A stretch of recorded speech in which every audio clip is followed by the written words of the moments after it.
Kai bola I pula na apostolo vira na ipiru. Wasindua. Sa ira na profita ka bosa kine liu na kalau ve ira na gasi. Ina ngau na bunga. Kine bala bunga. Ia sa ikoe na luvena sa bosa kine ve kenda ko koya. Ina ngau na mai ki muri ongo. O koya sa lisia ko koya me tau ke ni ka kedenga. O koya sambulia telenga kina no guru kedenga. O koya sa dila kina no na se rau. Kena yalo ni nona itovo. Asa to kona na ka kedenga ena nona bosa mana. Asa tiko sombu ina linga matau I koya, sa li usara mai dake. Ni sa wele viwa tipakate ki koya, na nonda I wala da. Ni sa yado me uasi vidake be ira na ngilose. Ni sa tau kena na yada sa uasi via na yadandra. Iyo, ko te be ira na ngilose sa kaya bua ko koya ena dona singa. Alu bengu ko iko. Au sa wakatumburi iko ena singa ongo. Sa kaya tale, au na tamana ko iau. Ena luvengu ko koya. Ia ni sa kau tamai ko koya na ulu matua ki burubura. Sa kaya, me duba bei koya ko ira ke denga na engelose ni kalau. Ia ena bukunda na engelose sa kaya ko koya. Ko koya sa angisi ira na nona engelose medangi. Ke ira na nona italatala, mea meni buka. Ia ena buku ni luvena nga, ena sianga ni mundu na nomuni tiko wakaturanga. O ikemuni na kalau. Sa tiko ni dakandondonu, na tiko ni nomuni mateni tu. Ike muni sabi na kata na wala nundono. Kata na wala da. Sa lumuti ke muni ikina na kalau. Ano muni kalau. Na wai ni reki. Muni uasi vida ke kina. Ve ira na muni tokani. Ia. O ike muni turanga. Kuni ia tau ia butaki burubura. Na ibakati kebu. Ia na takataka nilinga muni kolo malangi. Ena rusa onggori. Ia. Ko ike muni ia na tiko nga. Ia na mandra mai onggori ke tenga me bakana isulu. O nina lombia talenga. Me bakana itutubi. Kana pakai susu mitaki. Ia ko ike muni tiko nga. Ia ena sianga ni bau mundu. Nano muni be ambaki. Ia ko debe ira na ngelose sa kaya bua ko koya ena dona singa. Motiko ena lingangu matau. Kami ungi siro timanda na nomu meda. Me tutu ni abamu. Era sa sianga lini alon dau mengarabi. Ko ira kede nga. Sa talayani mengarabi ira. Era na yado muri. Me tau ke ni bula. Wase rua. O koe ongo, endondonu mendapakana numa bakalia kusarakina na ka enda arongoda. Tindua na singa, ali kina weekenda. Ia ke baka bakandina taki na bosa, hera tukuna ko ira na ngilose. Kasasau mi bakandondonu, na iwala da ke na talain rendre ke tenga. Enda nambula bakaiwe ko ikenda. Ke baka enda sabaka wele taka, nambula lebo ongo. O koea, sabaka tiko puna na turanga me tukuna. Ka bakandina taka maiki weekenda, ko ira era arongoda. Ni sabakandina tiko, we ira na kalou. Ena iwakata kila so. Kena ka ebe wa kurumbu itake so. Kena taka mana ibunga. Kena iwata ni alo tambu. Beba kana lumana. Nisa sianga ni sulia ko koya. Ve irana yang lose. Merelewana burubura. Ena murimai. O koya kito sa bosataka. Asa baka takila yang dua. Ena dua na tikina. Kakaya. Adabo na tamata. Mona numi koya kina. Sena luwe ni tamata. Munda utelevi koya kina. O sambuli koya, me uasi bisombo bakalai nga, ve ira na ngilose. O saba kai salataka, ena uku, kena iwakaroroko. Kalisia me lewana takataka nilingamu. O saba mulu mutaka na kakede nga, me tu e ruku ni avana. Ia ni saba mulu mutaka buwa na kakede me lewakina. Sa sianga ni buwa endo na ka, me sianga ni buwa mulu mutaki buwa. Ia enda sa sianga ni reida indai, ni saba mulu mutaki buwa na kakede nga me lewakina. Ia eda sa rei di chisu nga. Sa dhaka me uasi bisombo bakalai nga be ira na ngilose. Sa ngai wakai salataki, ena uku, kena iwakaroroko. Ena buku ni sa wasoto o tinamate. Me sa mate ko koya, ena buku ni tamate kede nga. Me wakana loloma ni kalau. Ni sa kili kei koya. Sa itau kei ni ka kede nga. Kasa wakabuna na ka kede nga. Ni sa wakauta na luvena ileo bunga, kina bonua wakai uku. Me wakarau teki koya, ena dau wasota, me sa nonda rabuni mula. Ni sa nduang baunga na tamandra. Kokoya sa wakasaba ataka, ke ira era sa wakasaba ataki. Ia, ena huku ni kaongo sa senga kina ni mandua. Kokoya, me wakatukai ira meratadina. Ni sa kaya, au na tukuna na edamuni be ira na tadingu. Ena kenra malio na isongo leo ni lotu, kau na wakaroko taki kemuni ena sere. Sa kaya tale, au na wakararabi be koya. Sa kaya tale nga reidi au, ke ira na ngone sa sulia mai be au na kalau. Ia ni sa leo bata, kanra bata, ko ira na ngone. Sa yato tale nga ko koya, me wakakina. Me wakamolumolum taki koya kina, sa lewa na mati. O koya na te woro, na buku ni mate. Me sereki ira talenga, era wakana bombula, ena non bula boli tau doko, ni rasa rera wakana mate. Ni sa sianga sara ni mai buke ira, na ngelo se kokoya. Sa mai buke ira nga na kawa, ia prama. Kokoya ongo, sa kili kina kei koya, me ado, me pakata ki ira na wekana, ena ka kede nga. Me bete lebu alo vinaka, kalo mandina, ena veikani kalu. Me sorobaga na non rivalawala da na tamata. Ni sa wosota, na ka da kokoya, ni sa anda uvertaki. Sanga rawata kina, me buke ira era sanda uvertaki. Wasi tulu. Kokoya ongo, kimundo na biokani alo sosoba. Sa kadibi me tau kei, ni ka walo malangi. Dau wana numa, na yapu sutolo, kina bete lebu, enda sa votu sa tiko, ko chisu. Kokoya, kalomandina bua, salisi koya. Me wakata ki Moses italenga, ena nono matanggali tau doko. Asa andondonu, mendo kaibu lebu kokoya, kawakalilai ko Mosesi. Isando kai buka lebu kokoya sa tarana vale. Ia kawakalele ngana vale. Ni sa andua e tarana vale andua. Ia kokoya sa tarana kake nga sa kalou. Ia indina nga sa alomandina ko Moses e na nono matanggali tau doko. Me waka sa italtala. Me waka tagilai kina na ka na tukuni mai muri. Ia na Kristo sa andina me waka sa ngone he sa nono matanggali. Ia sa nono matanggali ko ikenda. Kaya ka, enda sa toro matua na nondondondou, kena reki, ninui me tundei, me doba na wakatau tioti. O koe ongo, me wakasa kai na elo tambu. Ena singa ongo, ke wakandu sa virongoda na domona, ka kuni waka wakota na elo mundou, me waka ena vei vodun rui. Me waka ena singa ni dau vere, ena likutu. Era sa dau vere taki au kina, ko ira na no mundou ngase, era sa wakatu wuli au wakata. Nira sa rei tiko na nungu taka kaya mbaki wasa ngabulu. O koe ngo ka wadun rukina ve ira na itamata kaya. Kaya era sa dala tiko nga elo mandra. Ia era asianga nikila na nungu iwala. Awa bumbulu ikina ena nungu dunru. Nira sa asianga sara ni duru kina nungu iwala dengu. Dau rei ki mundo binaka. Dau yokani ni tiko ena lo mandra isobe ki mundo na yalo sa da asianga ni wangabauta. Dau sa ambiuta lebikina na kalumbula. Ia ndondu ibi wakatabuli li waka ike mundo, ena vei singa kede nga, di sa wakatukai nga, na singa ina indai. De waka alo kouko te ki ndua vike mundo, ena huku ni sa ndau vi waka isini na iwala. Ni sa nondanga na Kristo, ke waka enda sa taura matua na wakatika wu ni nondan dinata me tundei, me adoba na wakatau tioti. Ni sa tukuni tiko waka ongo, ena singa ongo, ke waka ndau sa virongoda na tamona, tonga ika kuni waka kouko taka na ilo mundo. Me waka ena vei wakatun rui. Ia ko dei ko ira, era wakatun rui a, nira saronga da oti. Ko ira keda nga era sala wate ke Mosese, mai ichi pita sesengai. Ia sa dun rui dei ko koea, kaya mbaki wasa ngabulu. Ve ira sai bola da, kambali na ngonra, ena likutu sesengai. Ia ko dei sa mbumbulu ikino ko koea, meraka kuni duru, kina nona wakawadengu. Ve ira nga sa sianga ni wakambauta. Ia henda sa reida. Nira sa sianga ni duru rao kina. Nira sianga ni bongabota. Waseva. O koe ongo menda gairere. Ni sa solitu na posa. Ni ala menda duru kina nona iwawa dengu. Te sianga beka ni adun dina kina. Koe ike mundo e so. Ni sa tuku ni mai vei kenda hindu ana kabinaka. E wakatelanga vei ira. Ia ka sianga ni anga vei ira na posa. Era sarongoda. Nira sa sianga ni dua wata. Ena bongabota. Ke ira era sa warorongo. Ninda sanga i duru kina iwawa dengu. Ko ike anda sa wakambauta. E waka sa bosa kina ko koea. E waka kaua mbumbulu ikina hena nungu dundru. Era na sianga sara ni duru kina nungu iwawa dengu. Ia sa andina sa o tina takataka. Ni sa tau iau tegi o tiko burubura. Ni sa andua na tikina sa bosa taka wakongo ko koea na ikavitu ni singa. A sa wakadengu na kalou mana na takataka keda nga. E na kena ikavitu ni singa. Iongo talenga. Era na sianga sara ni duru kina nungu iwawa dengu.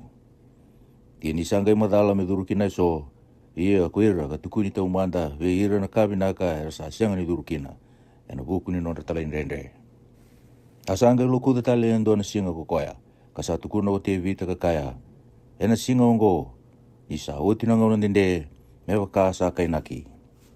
Ena singa ongo, e waka andau sa virongo da nandomona, ka kuni waka uko takana elomdo. Iyo, ya wakasa sulia ve ira na iwakawa dengu ko Joshua. Ena sanga ni bosa takatalo ko koya, hindu atani na singa. O koe ongo sa wo ti ko indua na ibaga boga dengu menonda na tamata ni kalou. Ia ko koe sa duru kina nona ibaga boga dengu sa boga dengu mai nona takataka. Me ka sa boga dengu na kalou mai nona. O koe ongo mendaga ingu mutua sara menda duru kina ibaga boga dengu koea. Dembale indua na tamata ni sa tala indre baka kina. Ni sa mbula na bosa ni kalou. Ka kaukaua. Ka ngata boga lewu ngamudu na ise lewu au mbatirua. Kasuaka me waserua kina na lomanda kina elonda. Kina nonda isema kina utu ni sui. Asa boga lewa asara na nanuma kina inaki ni elonda. Asa senga talenga indua na ka senga ni rai matana. Ia saluwe walenga na ka kedenga. Ka boga rei takisara. Ena mate ikoya enda na boga tusa ikenda bua. Ia ni sandua na nonda metelewu. O koea ka duru ki lo malangi. O chisu na luwi ni kalou. Tautoro matua na nonda lotu. Ni sa sianga ni nonda metelewu o koea sa sianga ni loma ni kenda rawa. Ni sa malumalumu. Ia sanda uvertake baka tutu bata. Ena ka kedenga ko koea. Ia kasianga na nonda dala. Ena goku ni kao ngori tautoro ndo kina. Kina itiko baka turanga loloma. Menda vina katikina. Menda lomani talenga kabukei. Ena ngauna yang kina. Wase 5. Ia na betelewu andua sanding itaki mai be ira na tamata. Sale siwa na kalou ena bukunda na tamata. Me bakatambo iman rali kina isoro ena buku ni bala-balada. Sararo bua melomani ira era sa sesewa kadala. Ni sa tiko talenga be koea na malumalumu. Ia na buku ni kaongo me baka ena bukunda na tamata sa baka talenga kina ena bukuna. Sandundonu me bakatambo isoro ko koea ena buku ni bala-balada. Asa senga indua sa turo baka koea na takataka baka roko-rokongo. Koea nga salisi koea na kalou. Me baka tagironi. Sa wakata langa kina na Kristo, sa sianga nindo kay koya, me biang beteleo wakata ki koya. Ena bukuna nga sa kaibwa, hoi ko na luwengu, au sa wakatumburi ko na singongo. Me wakata langa na nona bosa, ena tikin na tani. Ang bete tao mundo ko iko, me wakata ki meli ki siteki. O koyongo, ena bei singa ni nona tiko wakatamata, ni sa tamboroti na kere-kere, kina masmasu, kina tangi wakararawa, ni sa wakawai na matana. Wa sarawata me wong buloi koya me na mate. Asar ngodinga ena ka sarere baka ko koya. Ye sandi na nga salubena ko koya. Asa baka tauli nga ena ibala ni talai rawa. Ni sabo soto tiko na kare rawa. Ye ni sabo rau tagioti saya do me hunim bula tau mundu. Veir ke nga sa talai rawa. Sa kadibo na kalou me bete lebu me baka na ibala i meliki si teki. E bungo na ka sabo me kitu tukuni koya kina. Ia kasandre nga na kene mbale. Ni sa sianga beke mundo unang dalinga rongo. Ni sa ndono mundo rawata makawa, mundo ibaga bubuli. Ia kasanga ianga mundo ibaga bubuli ditale, sedabo na huni ibaga bubuli ni kalou. Sayanga talanga beke mundo, naway ni sudu, kasi nga inakakanandina. Ni sa sianga ni kilami na ka na ibaga bubuli ni ibaga ndonui. Kokoya sang unuwa wale nga naway ni sudu. Ni sango nilaylay nga. Asayanga beira sa mutua nakakanandina. Oira, era sa baka rauta ka na lonra na ibala-bala. Pero wakalewa raw na ka sibinaka seda. Wase ono. O koe ongo menangay laibo na ibaga tigabu ni baka bubuli ki Kristo. Menda toro dake, menda matua sara. Menda kaku ni tau ya uta katale. Ena bibutu ni, ena huku ni bala-bala, ena matikina. Ena pakambauti talanga na kalu. Ay baka bubuli ni bei papito sa taki. Kena bei tambaki linga. Kena nonda tu dake talanga. Kuhira na mate. Kena lewa kasianga ni mundu. Ia na kaongo enda na takaba. Kaya ka e binakabuwa na kalou. Ni sandende sara me bakabu itale. Pero bibutu ni ko ira. Kabarara matagi liu. Era togolea na isuli-suli bakalo malangi. Karawata na alo tambu. Katogolea na bosa binaka ni kalou. Kina koukou ni mbula na murimai. Arasanga ibu kitale. Ni rasaba kota tiko baka ira. Nangoni ni kalou kina kau belatai. Kambedi koya na matana botu. Ni saba kalunga tataka na kalou nang gele sang unuba na uda sa alako waso makina. Sa baka tumburo na kau, sayang abe ira hera sa kilia. Ia sa siyang ni bangabau, kasabo ilay membiu sa ronggori. Sa baka tumburo na kau boto-boto a kinasoni. Ia na kenay uti-uti me visa. Ia ko ikimundo nga, Salomani, hindi na nga kito sabo sa bagongo. Ia kito sa nanumi kimundo nindo sabi nakatake. Kanina tube kimundo na kasala ko bata, kinambula. Ni sa siyang ni taon tundono na kalou, menguila daba, nanumundo takataka, kinaloloma, doa wakatakila kinayatana, nindo ang garabira ersa lotu, iya ando sang garabati ko nga. Ia kito sabi na kata mo doon ingungu mutua wakakina, Mando waka nui mutua sara, kina ka mea dhoba na waka tau te oti. Mando ka kuni wade sa, mando muri hiranga, era sanga i tau ke ini weika, kaya lataki ni ra, waka mbauta, ka wasota waka nende. Ia ni sa ela ala wea parama na kalou, ka ni sa sianga ni dabu tarawa hindua sa ua siwidake, sanga i dabu tikoya nga ena nona bumbului. Kakaya, hindi na kauna wakalunga te taki ko wakaleu, ka wakaleu bunga taki ko wakaleu sara. Sa waka nga kina, ni sa wasota waka nende manda ko koya, sanga iado, me tau ke ini ka kaya lataki. Ia ni sa bumbului ko irana tamata, era sando dabu tana ka sa leudake. Asa oti be irana be leti na bumbului, me waka dina. Sa waka kina na kalou, ni sa vina kata ko koya, me waka takilan dina saraki be ira, era na tau kena, na ka kaya lataki, ni sa tunde ina nona lewa. Sa waka dina taka na bumbului, me rua kina na ka sa tunde sara, sa sianga ni rao kina, me wasa lasu na kalou, me ta waka tingu isara kina, ko ikenda, enda sa laki waka ruru, ninda sa turu na inui, sa viru tu e matanda. Ko ya sa tu be ikenda, me kele ni alonda, ni sa andina ka koukoa. Ia, ka sa duru sara ki loma ni lati. Lati kina ko ya sa duru kina, ena wukunda ko chisu, me nonda liu, ni sa angisi, me bete lewu, ka tau mundu, me wakana i wala i meliki siteki. Wase vitu. Ia ko meliki siteki ongo, sa tui selemi, mbete ni kalou de sara. Sa tawagi aprama, ni sa talemai na nona mukuti ira na tui. Asa bosa wa kalunga te teki koya. Sa sulia talaga bei koya aprama, na ikatini ni kakedenga. Na imbalimbali ni adana na tui, ni takandundonu. Adana talaga muri na tui selemi. Kene imbalimbali na tui, ni bibagatingui. Esenga ni tukuni na tamana, sena tinana, sena nona matanggali. Sa sianga ni bakatiga na nona ngauna, se oti na nona bula. Asa dhaka me wakana lubi ni kalou. Asa tiko nga membete, kasianga ni mundu. Dau waka sama, na kena ua sibi na tamatongo. Di sa sulia bei koya prama, na turanga ngasi na ikatini ni kamunanga satu kitaka. Asa andi na beira na lubi liwai, era sambete. Ni sa bakaruti beira na bunau. Era waka isingana may beira na tamata. Iyo, may beira na bekandra. Iya sandi na nga ni rasalang may na kau ya prama. Iya kukoya ongo sa waka isingana, may beya prama. Asa sianga ni wilwata kena nona matanggali. Asa bosa wakalunga te koya, ka bosa tagi kina na yala. Ia sa sianga ni wakatitinga tagi raongo. Ni sa bosa wakalunga te koya, sa usi bisombu ko koya, sa usi bidaka rau. Ia ke rasa tura na isingana, ko ira na tamata rasa andui mate. Ia mai ke asa tukuni endua ni sambulutiko. Iyo, ke wakai tara me bosa wakakina, ko liwa italenga, ko koya sa andau tara na isingana. Rausulia ke ia parama na isingana. Ni sembera ni sudu ko koya ni sa tawa ki meleki siteki ko tamana.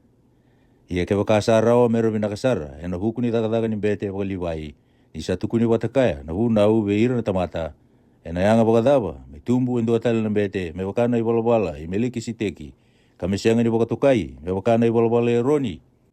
Ia ni sa angay wakasusumitaki na bete, sandong donu sara me wakasusumitaki talanga na hunau. Ia ko koya sa tukuni wakaongo, sando tani na nagusa. Sa sianga maikina indua na tamata, sangarawa na itamutambo ni soro. Ni sa madalsara, sa tumbu may beira na chuta na nonta turanga. Ia na yabuso ko ya sianga ni wasa kino kumosi ya siya merabete. Ia sa madalawa libusara. Ni sa tumbu indua tani tali na bete, me wakata ki meliki siteki. O koya kalisi, ka sianga ni wakana bunau burbura. Koya nga me waka, na kena mana ni bula tau mundu. Ni sa tukuno ko koya, o iko na bete tau mundu. Me wakana i wala i meliki siteki. Sa andina sa mundu na bunau sa liu ni sa malumalumu ka sianga nianga. Ni sa sianga ni binakasara, indua na ka, ena huku ni bunau. Ia sa kene liu, ni nui sa binakatake. Koya enda sa turubole ka kinabuwa na kalu. Kani sa iya na bumbului, ena nona lesi membete. Ni sa ambuli wale nga merembete, ko irongori. Ia kasi nga iya na bumbului. Ia ko koyongo ena bumbului. Ena huku i koya sa kaibua, sa bumbului ko Jehova, kana sianga ni bebutuni, o iko na bete tau mundu. Sa usi bidaka bakakina na bea lati, o koya sa kene bukantina dina o Jisu. Ia ko irongori era lesi merembete. Era sa leubunga, isa taro wana nonda tiko na mati. Ia ko koyongo, sa sianga ni buka susumita kina nona daga bakambete, isa tiko nga katau mundu. O koe ngo sararo kina bua me wangambula ira sara. Era sala ko may buana kalou ena bukuna. Ni sambula tiko nga ko koea me masulagi ira. Ni sandundonu me nonda yung dua ng bete. Saba ko ngo. Sa elo sawa. Sa elo minaka. Sa tawa da. Sa tawa si tani may ira na tamatay wala da. Asa da ka me usi vida ke kilo malangi. Ena nona dere. O koea hese nga kinini anga ena singa. Me pakatambora te umanda na isoro ni nona wala da. Ie muri na isoro ni nona wala da na tamata. Me pakata kira na beteleu. Isa kakabo ngo bakandua nga kukoea. Isa pakatambori koea. Ia sambuli na punau na tamata. Ersa molumulumu meram beteleu. Ia na lubini kalou sa daka me binakasara. Kasianga ni mundu ena bumbului sa taraba na punau. Wase walu. Ia sa kena lebu ni beka sa wo sa takiwati. Sa bakongko na nonda betelebu. Sa tiko ena linga matau ni tiko koea. Sa lebu may lomalangi. Ay tala ena tiki na tambu. Kina wale tambu dina. Sa sianga ni tarana tamata. Sa taranga na turanga. Nirasali si ketengana betelebu me pakatambora na iman rali kena isoro. O koea ngo sandundunu talenga kina be koea na betelebu ngo. Mendua na ka me pakatambora. Ia ke baka sa tiko ngai buru-buru ko koea. Ena sianga ni bete. Nira tiko na bete hera pakatambora na iman rali me pakana bunau. O ira sa kita ka na ipakatakara kina yalo ni beka pakalomalangi. Me baka sa pakatikila be Moses na kalou ni sa woleka ni tara na balitambu. Kakaya, reida, mutakabo na kakide nga metutu bata kina ipakatakara pakatakila be iko ena ulu ni bunua. Sanga inona na takataka bombete, eu sibitake. E baka sa andu tataru talenga ko koea, ena dua na vea lati, eu sibitake. O koea, sa pakatundi itaka, ena wosa ni ala eu sibitake. Te baka sa binaka ungori sa taumanda, sianga tali ni baka sanggarai yung dua tani. Ia ni sa sianga ni binakata, sa kako koea, sa wosa ko Jehova, ena yado na singa. Kono takaba kina na vea lati wou ve ira na matanggali na Israeli, kina matanggali na Juta. Ena sianga ni baka na vea lati, kawatakaba ve ira na nonragase. Ena singa kawataura kina nalinganra metumberi ira may napunua ko Echipita. Ira sa sianga ni tundei ena nongu vea lati. Asaka kina ko Jehova, kawa sianga ni maruro ira. Asaka ko Jehova, saba ka ungo na vea lati, kau natakaba ve ira na matanggali na Israeli, ni sao tinangaw na kaya. Au natungana na nongu bunau kina lomandra, kapola ena elonra. Ia kau na yado menonra kalou, ia erna yado menongu tamata. Ia erna sianga ni wakabulidi rayandua, menona leo ni koro. Kena wekana, kakaya, ngokila na turanga. Nira na kila iau kedenga, ko ira sa tamata lalai, ke ira telenga sa turanga.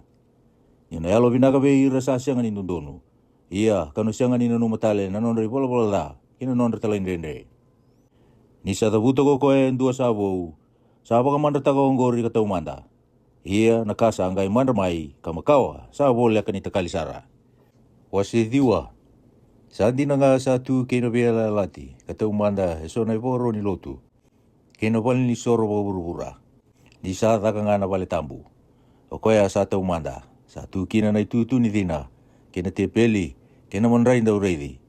Ay dano ongo na tikina tambu. Ia sa sibe na ikaruan ni lati, sa angay tu na bale tambu, sabo ka tukay na longi tambu sara. Sa tu kina na minga kola, kena katu ni bela lati sambotani, na esa na kede na kola. Sa tu kina na bilo kola, sa tawa na mana, kena itiko-tiko talang ay roni, o koya, sa kumbu, kena watura rambo ni bela lati. Sa tu nga edake, ko irau na chirupi bagay uku-uku, sa wakarurungan ay dambu-dambu ni bulu-bulu. Ia kasandre-andre enday-enday, metukunya andua na beikaongo. Ia ni sa wakarau tekiwoti na beikaongo, sa duru ko ira ng bete na beisinga, kina imatay ni balitambu, kaya kina na lutu. Ia sa duru kina ikaruan ng bete lebundundua nga. Wakandua nga ay nabiyang baki, kakautan ra. Asa wakatamboro ay nabukuna, ay nabuku talangani non rapakadalaka na tamata. Asa wakatagila na yalo tambu na kaongo, di sasyang ni wakarere takimay na sala, kinalongi tambu sara. Inangaw na sa tunga kina na balitambu kataumanda. Akena wakatakarkara wali nga onggori, kaya daw na nga ongo. Sa wakatambori kina na iman rali kina isoro. O koya sasyang ni wakasabasaba takarawan na non leway loma, o koya sa may lotu. Kena kakana, kena kaningunu, kena hui-hui wakabunga, kena vei wakaro wakaburu-bura, sa lisi, meado manda na ngauna, ni vei wakandundun taki.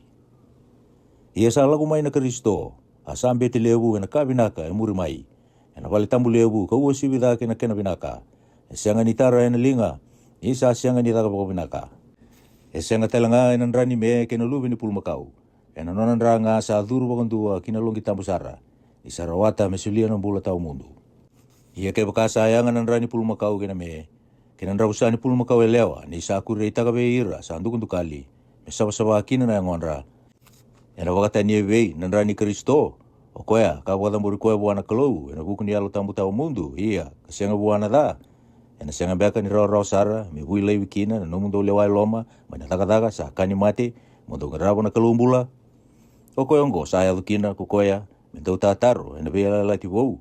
Ena rawata kina ko ira, kakativi na wata-wata tau mundu. Kaya lataki. Ena buku ni nona mate.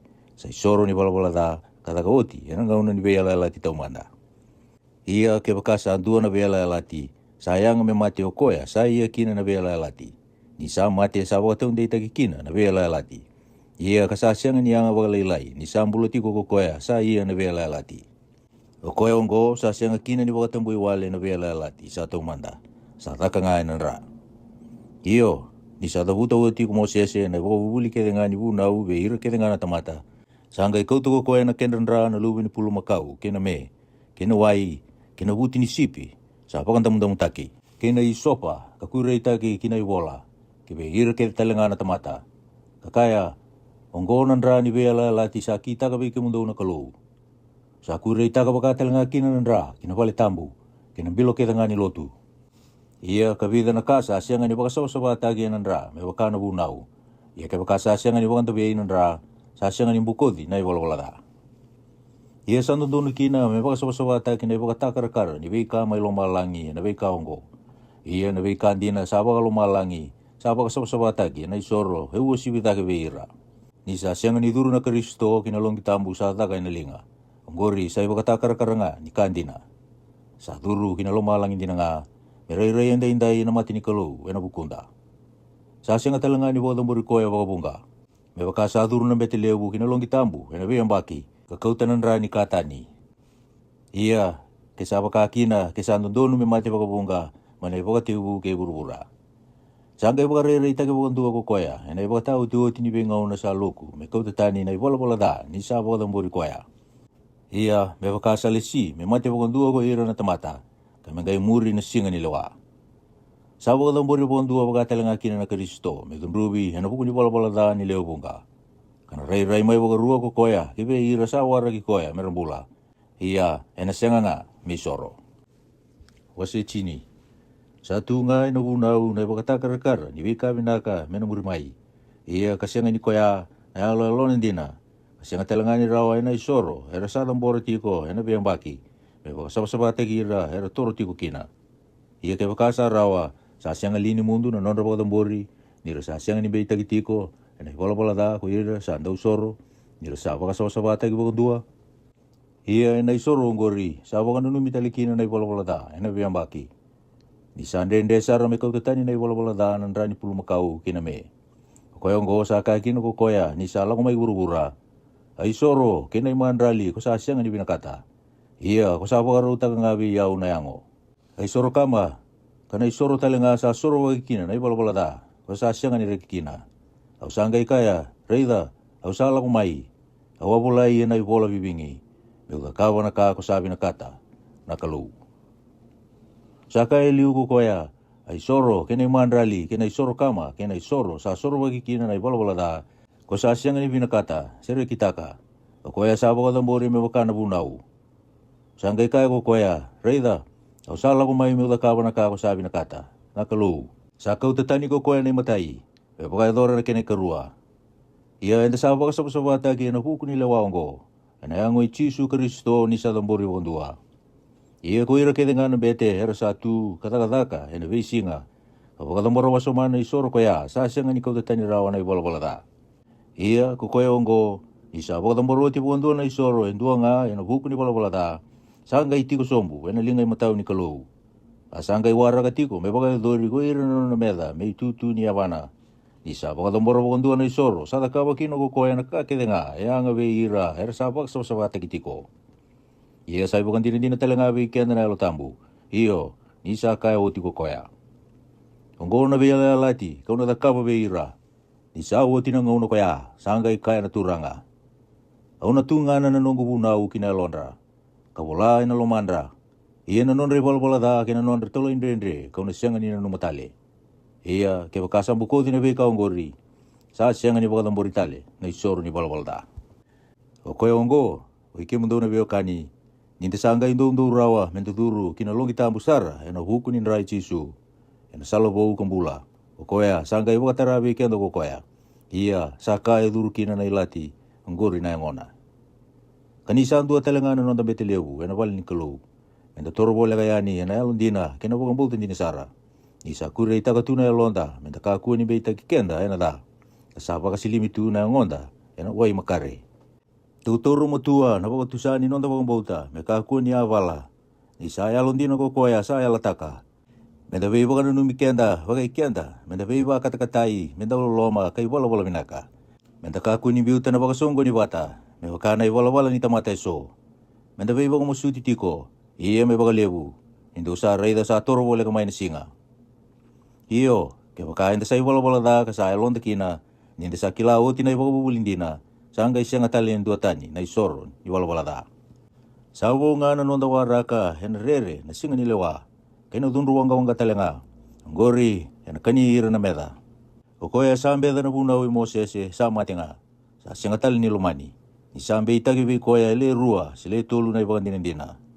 Do waka sama sena waka ibe na kena leu dagi ni dunrubi. Sandundonu me ado bua. Sambutuka na lubi ni kalou.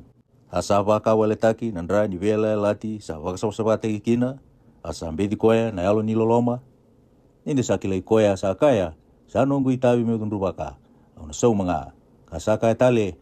Ena lewa ira na nona tamata kuchiawa. Sa kare wake me lutu kina linga ni kalou na bula. Ia ndo waka na numa na besinga iliu. Tua wakarara mo takikina, kando wangai wasota, na vei wala, ena rarawa baka indina. Eso, nindo wa baka sese butoni, ena vei baka liliai, kena vei baka rarawa taki. Kaso, nindo wa tiko bata ke ira, ersa baka kina. Nindo wa lomani ira nga ersa bisuki. Kareki, nisako vei na no mundo iau. Nindo sa kila, ena loma mundo, sa tunga may loma langin na no mundo iau. E pinakadaki kina na vei ngati. O koe hongo mundo ngai kaku ni biuta na no mundo dinata, ena lewu na kena isau. Di sayang awiki mundo na wasota. Mundo da kawa na kasalewa na kalou. Kami no mundo kina na kaya lataki. Ninandende bagalilai. Ena gai lago mai ko koya. Ena lago mai. Kana siya nga ninandende sara. Ia enang bulan na tamata alon dondonu. Ena bakang bauta. Ia ke bakasa suka tadi tale.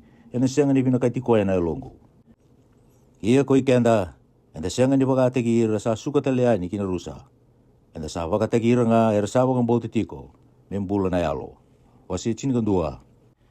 Ia na bakang bauta. Sabaka ni sabaka dori na veika sabaka nui taki.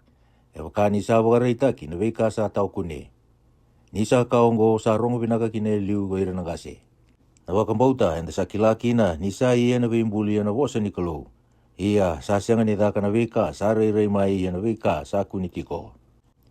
Nisa bakang bauta sa bakang tamboro e peli na isoro sabi na kabuana kalou kadana ni keni.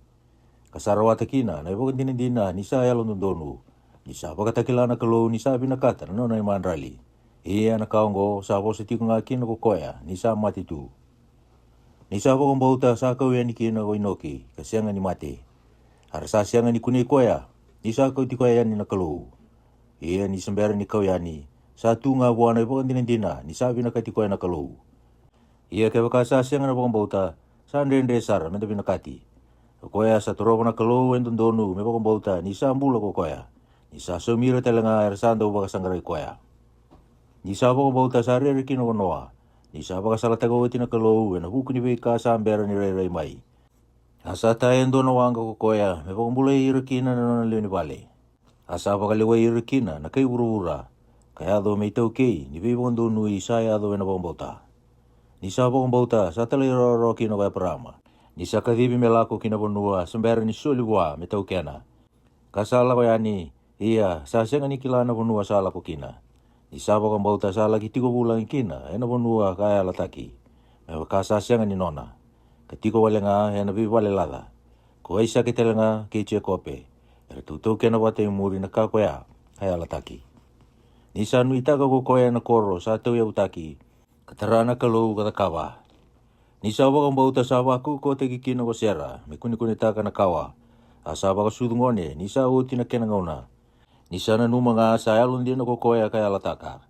O koya sa tumuki na may buhay leo endua. O koya e baka sa mati. E leo bunga me baka na kalu ni lomalangi. E baka talengana nuku may matasawa, siya nga ni wilirawa. Sa mati na bang bauta, kuira kita ngaungo, iya, kasa siya nga ni nonda dina na kaya lataki. Era sa roi da baka yawa. Kating goma, katukuni ira nirati ko bulang nga, kapila wai ko boli burura. Iyo ko ira sabo sa bagongo, era sabo ka tagila sara, nira sabo ka sanggarana punua sa nonra. Hindi na nga, kaya baka era sa nanuma na punua ko ya, era sa ambiu talabitu, sara oro nga, meralisu talekina. Iya era sa angga inguta sara indua na punua, sabi nakatake, kaya sabo ka lomalangi. O kaya nga ongo, siya nga kini ni mandua na kalau, may baka tukay menonra kalau. Isa tara ko koya, indo na koro menonra. Isaba kong bauta, saba ka tamburi ay sa kikino kaya prama. Isaba ka tubuli. Iya ko koya, kabo sa tagikino na ala, saba ka tamburi koya, nalendo ang bau nga ko koya, kabo ka tumburo ko koya. Iya kasakay naki, ena hukuna iliu, nakaway ay sake, ena baka tukay, menomukawa. Isaba ka dinata ko koya, sara oro buwan na kalau, may baka mulay koya tale, may namate. Asa tauri koya tale baka kina, ena iba ka takara-kara. Isaba kang bauta, sabo sa wakalunga tataki chiyo kope ke isuki na kawai sake, yana vika sa ambera. Ni sabo kang bauta, sabo sa wakalunga tataki rauki na lubi cho sefa ko chiyo kope, ni sabo leka ni mate. Asa tubo sombu, yana nona ititoko. Ni sabo kang bauta, sa tukuna kina ko cho sefa, ni sabo leka ni mate, ni nalakotani ko ira na lubi Israeli, asa tatau na kana suina. Ni sabo kang bauta, sabo ni taki mo sese, kabulu tulu, ko ira raun nona kasi. Ni sa sudu ko koya, ni rausa reida sama tapi nak ngone. Rausa sianga ni rerewaka na ibogaro ni tui. Ni saba kang bauta sambe sekina ko mosese. Ni sanga tamata bulomai. Me boka tukai me lubena na lube ferro ngone lewa. Ni sang tingita ka me bosota na be boka dadani ke ira na tamata ni kalau. Ia kadata ni bomaro wala nga na bola da. Ena singa so. Ni saba kan tinata sa iyo lewu me boka liai ena hukui Kristo. Ia nakala ilai na iau me ichipita. Ni saba ka reida tunu na kena isau. Ni saba kang bauta, sambiu di icipita kina ko koya. Kasiangan ni rerewaka na tundu ni tui. Ni sa ngumatua, me wakasa reidi koya, sa siangan ni kune. Ni saba kang bauta, sa iya kina ko koya, na kana wate nila ko sibia. Kena kurei taganan ra. Me kakua ni tara ira ko koya, saba kang mati ira na ulumutua. Ni saba kang bauta, sala ko kina elo meniwasan tamundamu, me wakana punua mamata. Iya ni saba ka tawuli ako ira na kaicipita, meron ba wakakina, sa lubu. Na wakang bauta, sambali kina ng bayi may chirko, ni saan buko ng ruon-ruwa kang bongi bitu. Ni saba kang bauta, sa siya nga kininiru sa bata kay ira, sa siya nga ni wakang bauta ko reapi, na lewan daw tangani, ni sa kautirau, na bibo ka tinguya iraw sa ayamata. Iya da batali meu kaya, ni saan dinde sara, kay wakakaw sa tukuni kitioni, kay peraki, kay samisoni, kay chefida, kay tebita, kay Samuela, kay ira na profita. O ira, nirsaba kang bauta, ersaba kang malumulumuta ka na matin ito eso. Ersa takawa na kain tundonu. Ersa rawata, menonda na bika kaya lataki. Ersa tambo na ka ng usi nila iwani. Ersa ambukoda ng bukawang garirabaki. Ersa ambulamay na isilawau. Ersa bako ko tagitale, nirsa malumulumu. Ersa angay na iwalu. Erba ka sa vira na iwalu ni kaitani. Sa taurira tali ko ira na elewa eso, na kay nonra. Ersa tu daga tali may namate. Iya kaso sa wara rota ki bolewu. Arsa ambese nga ni bula. May binakata kikina na nonra tu daga tali may namate. Iya saba ka tubule eso, enabi bakali liai. Kinabaka no kitataki. Kinabesu tali nga, kinambiu, kinabal ni bebesu. Ersa lau viri na batu. Ersa baro musuki ruwa. Ersa andau beretaki. Ersa po kamati na isilewau. Ersa bila ko boli, kasaba kay sulu na kul ni sipi. Kinakul ni me. Ersa andau nruwa sara. Ersa po kararotaki. Ersa po katadani. Iya, sasyangan niya nga ko ira na kay urubura. Meretiko bata kay ira. Ersa siya kinabay bunua liwalala. Kinabay ulo ni bunua. Kinanggara iso. Kinabay nggara watu urubura. Iya, ko ira kaya nga ongo, ersa rongo binaka, na huku ni bakang bauta. Iya, kasyangan ni nonredina, nakakaya lataki. Iya, sabu ka rauta ka nakalubi kaya na nakaya binakataki. Meraka ko kini ni baka binakataki saran doon nga. Menta waka vinaka takisara watanga. Wasi chini karua. Ena huku ni kaongo. Ni sa waka wuli tikenda talanga ileo bunga. E wakana o ersa waka rei kenda. Menta mitala vitu na kambi imbi kede. Kena wala da. Enda sa tau ro kina. Kamenta didiwa tiko ngana dere. Sa tu matanda. Kamenta waka rei di chisu. Okoya sa waka tiko buna. Ena sau matalanga. Nanonda waka mbauta. Okoya ena huku ni marau sa viru tu matana. Sa wasota na kaubilatai. Kasasianga ni mandua ni sa waka lia ikina. Asa ngai tiko sombu kokoya. Ena lingai matau ni tiko waturanga ni kalou. Daungai waka nanumi koya. Sa wasota ni sa waka dada taki koya waka levu. Ko ira na tamata da. Te oda kawai dala na loma mundou. Dau sa asianga tu ni borata. Mundou waka matei. Ena no mundou vei wala. Kena wala da. Ia dau sa ngule da wana waka bubuli. Sa waka kibe iki mundou. Me waka kibe ira na ngone. Nalu bengu. Mo ka kuni beda ni sa dunrubi ko chioba. Se aluai ni sa buno di ko koya. Koya salomana ko chioba. Sa dunrubo ko koya. Kasaya viti ro kedenga na lubena. Sabi na kato ko koya. E waka dau sa dunrubi. Sa ngai kita ka be ke mundou na kalou me waka be ira na lubena. Iyo. Kutei na ngone sa sianga ni dunrubi koya ko tamana. Ia ke waka dau sa sianga ni dunrubi. Sa ndau ia be ira kedenga. Dau sa ngai waka na ngone. Sianga ni waka tamani. Sianga ni waka na lubena dina. Ia sa ndau dunrubi ke anda na tamanda payango. Ia enda anda undoka. Ena sianga lini lebu daki sara na nonda talai rawa be koya na tamani alonda. Kanda na bula kina. Ia ko iro ongori. Era ndau dunrubi kenda. Ena vei singa so me waka era sabi na kata. Ia ko koya me mbauyanga be kenda. Meta waka taki koya kina. Ena alo sawa. Ia ka sianga ni kani marau. Ndau vei dunrubi. Ni sai e tiko. Kararaonga. Ia e muri sanga ibu ata kana boni alon dondonu. Era sa boga tingu ikina ko ira sa daka beira. O koe ongo mundo ngai wa ko ta kana linga. Sa wanda mele. Kina duru sa mulmulumu. Ka boga dondonu ta kana sala kina ya ba mundo. E ka ko ni boga sisi ko koya sa ngera. E boga mulai nga. Do senga ta mundo be na kati ke ira na tamata ke nga. Kina alo sawa ni sa senga endua ena rei na turanga ke boka senga buana kaongo. Kanto ngaru ni ke mundo binaka, timbale endua may naloloma ni kalu. Tindua na wakanganga, itumbu dake, kaya kina na rarawa. Kawangelengele wata kikina, na lewe bunga. Tindua nandaundara, sindua sambeda na katambu, wakata giso. Okoya, kabulitaka na nona ulu matua, inakakana indua mbau. Indau sakila, sanga direba yung muri ko koya, me wasawaka lunga tataki. Ia, sambura itagbuwa. Ni sa sianga ni kunena ka e rao kina na buki mindua tani. Ia kasabo ka sangara matua. Kabakawai na matana. Nindau sa sianga ni laku mai kina ulu ni bonua sa terai rawa. Asa daunre na buka. Kina olo-oloa. Kina buto-buto. Kina tapa. Kina rorongo ni dabui. Kina ndomo ni bosa. Kaya sa masukina ko ira rongoda. Me kaku ni bosa tagitali beira. Nira sa sianga ni bosota rawa. Naka sawa ka roti. Ke waka e tara na ulu ni bonua, indua na manu e abo iwa, e na poka viriki, e na batu.